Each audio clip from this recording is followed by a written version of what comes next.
সবাইকে আন্তরিকভাবে স্বাগত। যে যেখান থেকে আমার আজকের আলোচনা দেখছেন সবার জন্য আন্তরিক শ্রদ্ধা, সম্মান এবং শুভকামনা। আজকে আমি আলোচনা করব, আমার আলোচনার বিষয় বাংলাদেশের স্বাধীনতা বিপন্ন। বাংলাদেশে মুক্তিযুদ্ধের চেতনা বিপন্ন। বাংলাদেশের জয় বাংলা স্লোগান এই মুহূর্তে বিপন্ন। কেন বলছি? কারণ 5ই আগস্ট 2024 যেদিন শেখ হাসিনার পতন ঘটেছে, তারপর থেকে বাংলাদেশ জুড়ে দাপিয়ে বেড়াচ্ছে কারা?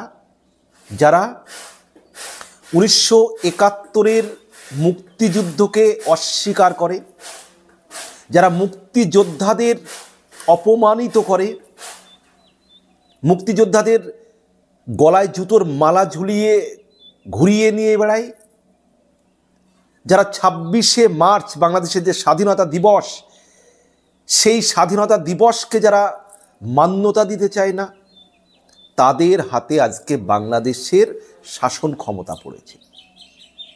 আজকে তারাই দেশ চালাচ্ছে। তাই তো তারা বলতে পারে যে আমরা 26শে মার্চের স্বাধীনতাকে মানি না। তারা একবারে বুক ফুলিয়ে বলতে পারে এই কথা। কারণ বাংলাদেশে এই মুহূর্তে যে মুক্তিযুদ্ধের চেতনা, 1971-এর যে স্বাধীনতা, সেই স্বাধীনতা, মুক্তিযুদ্ধের চেতনা আজকের বাংলাদেশে নেই। আর যদি সেটা থাকতো, তাহলে 26শে মার্চের স্বাধীনতা দিবসকে যারা অস্বীকার করে তাদেরকে আইনের আওতায় আনা হতো। কিন্তু তাদেরকে আইনের আওতায় আনা হয় না। যারা প্রকাশ্যে দাঁড়িয়ে বলে যে বাংলাদেশের সেনা ক্যান্টনমেন্ট উড়িয়ে দেবে, যারা বাংলাদেশের স্বাধীনতা, 1971-এর স্বাধীনতায় বিশ্বাসী নয়, যারা বাংলাদেশের 30 লক্ষ শহীদ, সেই শহীদদেরকে যারা স্বীকৃতি দিতে চায় না, যারা 2 লক্ষ মা বোনেদের যে সম্মান গিয়েছে মুক্তিযুদ্ধের সময়, তাদেরকে যারা সম্মান দিতে চায় না, তাদের হাতে আজকে বাংলাদেশের স্বাধীনতা পড়েছে, মানে বাংলাদেশটা পড়েছে। তাই বাংলাদেশের আজকে স্বাধীনতা, মুক্তিযুদ্ধের চেতনা, জয় বাংলা স্লোগান আজকে বিপন্ন। গতকাল এ বিষয়ে আমি কোনো ভিডিও করিনি। কেন করিনি? কারণ আমি দেখতে চেয়েছিলাম সারা বাংলাদেশে কি হচ্ছে। বেশ কয়েকটি জায়গায় দেখলাম বাংলাদেশের অনেক ভিডিওতে যে 26শে মার্চ স্বাধীনতা দিবস বাংলাদেশ জুড়ে পালিত হয়েছে। কিন্তু বাংলাদেশ সরকারের যিনি প্রধান, অন্তর্বর্তীকালীন সরকারের, তিনি স্বাধীনতার দিন চলে যাচ্ছেন বিদেশ সফরে। কোথায়? চীনে। যে চীন 1971 সালে বাংলাদেশের স্বাধীনতা সংগ্রামের সময় যাদের সঙ্গে স্বাধীনতা সংগ্রাম করেছিল বাংলাদেশ, পাকিস্তানের সঙ্গে, সেই পাকিস্তানের পক্ষে ছিল চীন, বাংলাদেশের বিপক্ষে ছিল। অর্থাৎ সেই চীনে সফর করতে যাচ্ছেন ডক্টর মোহাম্মদ ইউনূস। এবং ডক্টর মোহাম্মদ ইউনূস মুক্তিযুদ্ধ যখন হয়েছে 1971-এ, তখন তিনি সাবালক, প্রাপ্তবয়স্ক, কিন্তু তিনি মুক্তিযুদ্ধে যাননি। তিনি মুক্তিযোদ্ধাদের সম্মান করতে তাকে কখনো দেখিনি তেমনভাবে। তার কাছে এই 2024-এর এটাই হচ্ছে স্বাধীনতা। বৈষম্যবিরোধী ছাত্র আন্দোলনের নামে যে একটা দখলদার বা সন্ত্রাসী কার্যক্রম হয়েছে 2024 সালে এসে শেখ হাসিনার বিরুদ্ধে, এটাকেই ডক্টর ইউনূস মনে করে এটাই স্বাধীনতা, এটাই অভ্যুত্থান, এটাকেই বিপ্লব মনে করেন ডক্টর ইউনূস। তাই তো তিনি স্বাধীনতার দিন বাংলাদেশের স্বাধীনতাকে অবজ্ঞা করে, অবহেলা করে তিনি চলে যাচ্ছেন সুদূর চীনে। চিন্তা করতে পারেন। আর যে বাংলাদেশের জন্ম দিয়েছে আওয়ামী লীগ, তারা সারা বাংলাদেশ জুড়ে মার খাচ্ছে। যারা স্বাধীনতা সংগ্রাম করেছে, তারা সারা বাংলাদেশ জুড়ে মার খাচ্ছে। জয় বাংলা স্লোগান, যে জয় বাংলা স্লোগান দিয়ে পাকিস্তানিদের বিরুদ্ধে লড়াই হয়েছে, সংগ্রাম হয়েছে, জয় বাংলা স্লোগান পাকিস্তানিদের মধ্যে আতঙ্ক ছড়িয়ে দিত। সেই জয় বাংলা স্লোগান দিতে গিয়ে মানুষ দিকে দিকে মার খাচ্ছে। মুক্তিযুদ্ধের চেতনার মানুষরা বাংলাদেশ জুড়ে হেনস্থার শিকার হচ্ছে।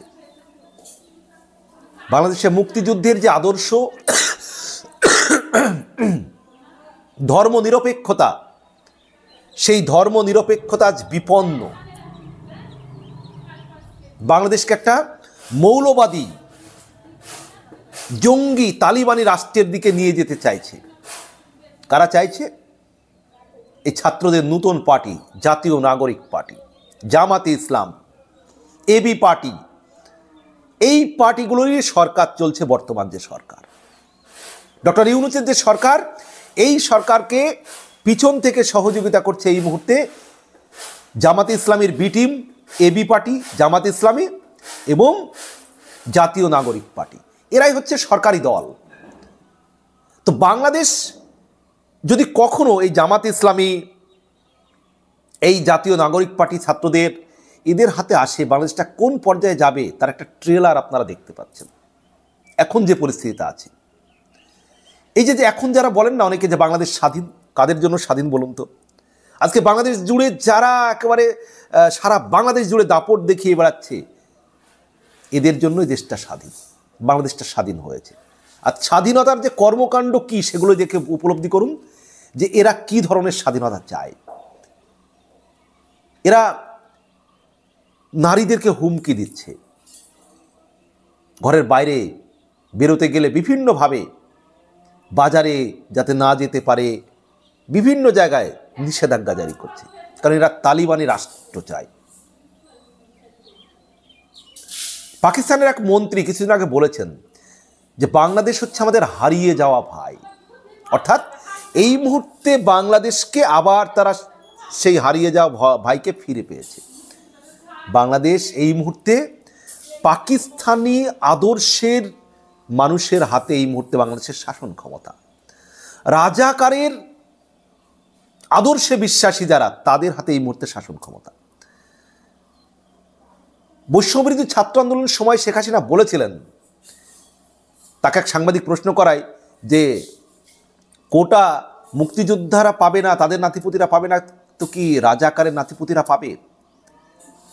আজকে রাজাকারের যারা আদর্শে বিশ্বাসী, পাকিস্তানের আদর্শে যারা বিশ্বাসী, তারাই আজকে বাংলাদেশের শাসন ক্ষমতা করায়ত্ত করে রেখেছে। তাই তো বাংলাদেশের যে 1971-এর স্বাধীনতা, সেটাকে তারা রাখতে চাইছে না, সংবিধান তারা রাখতে চাইছে না। মুক্তিযুদ্ধ নাম শুনলেই তাদের গায়ে আগুন জ্বলে যাচ্ছে, চোখ মুখ লাল হয়ে যাচ্ছে। তারা বলছেন 24-এ দেশ স্বাধীন হয়েছে। ভাবতে পারেন একবার, বাংলাদেশটা আজকে নতুন করে পাকিস্তানের হাতে চলে গিয়েছে। সরাসরি পাকিস্তান হাতে নয়, পাকিস্তান পন্থীদের হাতে, মুক্তিযুদ্ধ বিরোধী যারা তাদের হাতে, 1971-এর চেতনার বিরোধী যারা তাদের হাতে দেশটা গিয়েছে। যার জন্য বাংলাদেশের যে 1971-এর স্বাধীনতা আজকে বাংলাদেশে বিপন্ন। এমন একজন মানুষ বাংলাদেশের অন্তর্বর্তীকালীন সরকারের প্রধান, যিনি 1971-কে সম্মান করেন না, মুক্তিযোদ্ধাদের সম্মান করেন না, যিনি বাংলাদেশের স্বাধীনতা দিবসটি সঠিকভাবে পালন করার উদ্যোগ গ্রহণ করেন না, যিনি 30 লক্ষ যে শহীদ হয়েছে মুক্তিযুদ্ধের সময়, তাদের চাইতে ওনার কাছে 2024 অনেক বড় অভ্যুত্থান তিনি মনে করেন ডক্টর ইউনূস। 2 লক্ষ মামুনদের সম্মান গিয়েছে 1971 সালে, সেটার চাইতে ওনার কাছে বড় হচ্ছে এই 24 সালের অভ্যুত্থান। বুঝতে পারছেন যে কেমন ব্যক্তির হাতে বাংলাদেশের শাসন ক্ষমতা গিয়েছে? তাই যতদিন এই অন্তর্বর্তীকালীন সরকার থাকবে, সেখানে আওয়ামী লীগ বলুন, মুক্তিযুদ্ধের চেতনার মানুষ বলুন, 1971-এর চেতনার মানুষ বলুন, জয় বাংলাকে যারা ভালোবাসে সেই মানুষগুলো বলুন, ধর্ম নিরপেক্ষ মানুষ যেটা বাংলাদেশের স্বাধীনতার আদর্শ, তারা সবাই হেনস্থা হবেন। কিচ্ছু করার নেই যতদিন এই সরকারকে না সরাতে পারছেন। আর এই সমস্ত কিছু দেখেও চুপচাপ রয়েছেন বাংলাদেশের সেনাপ্রধান ওয়াকারুজ্জামান সাহেব। ওয়াকারুজ্জামান সাহেব তিনি যদি আজকে এইভাবে চুপচাপ দেখে যান, তার কার্যকাল শেষ হয়ে যায়, তিনি 2024 সালের 23শে জুন সেনাপ্রধান হিসাবে শপথ নিয়েছেন 3 বছরের জন্য। তার মানে 24, 25, 26, 27, তাহলে এই সময় পর্যন্ত যদি ডক্টর ইউনূস নির্বাচন না করে থেকে যান, তারপর যদি সেনাপ্রধানকে সরিয়ে দিয়ে একবার তাদের মনের মতো কাউকে নিয়ে চলে আসতে পারেন, বাংলাদেশে আর কোনো নির্বাচন সহজে হবে। আর ডক্টর ইউনূসকে সরাতে পারবেন? উনি তো নির্বাচনটাকে ঢিলেমি করে সরাতে চাইছেন।